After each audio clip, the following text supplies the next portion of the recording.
Before I start the video, let's run it back a bit.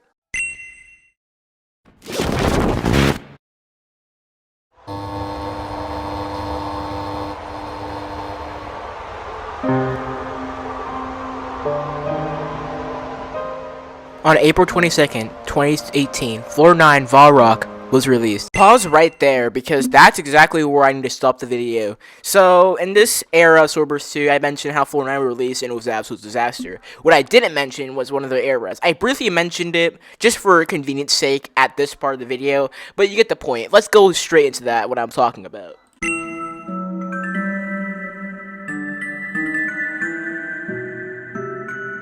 So if you read the title, we're talking about the Exploiting Era of Swordburst 2. And when I mean Exploiting Era, I mean Exploiting Era. You couldn't go a single second without an exploiter. After Floor 9 release, people seem to be enjoying the update for the most part. Like I said, despite its, overly buggy nature. Not compared to Floor 10 standards, but it's still pretty buggy. So this era would approximately begin after the Floor 10 update started to die down a bit. However, the era's development would begin to take form after the Floor 9 update was released. This is when the exploiters started to realize the developers were struggling and spending a lot of time building an anti-cheat for the game. This can be proven because when the Floor 9 update released, the flag system that was meant to kick exploiters from the game broke during its release. After this incident, the exploiters started to push the boundaries to just see how far they can go with their software.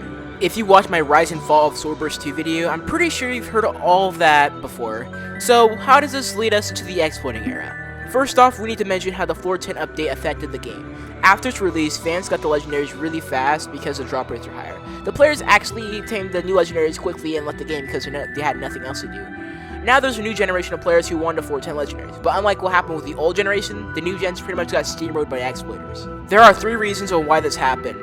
Number 1, the developers and moderators stopped doing their job because the game discontinued. Number 2, Floor 9 and Floor 10 legendaries were highly valued, so people exploited to get them. And number 3, the anti-cheat became more useless over time due to bypassers. With the combined efforts of the dark side community, it is to nobody's surprise that they pretty much took control over the whole game itself. Prices would start to inflate, more people would start to quit or black market, cross-traders would soon pop up left and right, and worst of all, Swordburst 2 pretty much became unplayable. Every time you would join a server in Floor 9 or Floor 10, it was almost guaranteed for an exploit to be there. They were considered off-limit floors in the game due to the sheer amount of exploiters being in them.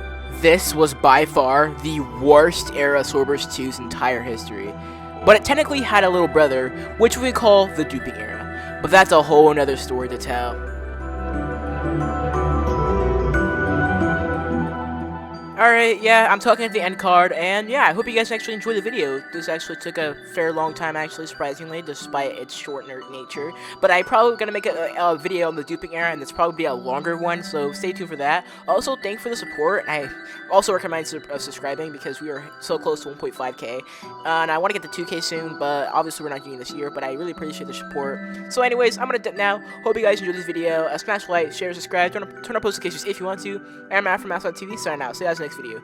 Peace.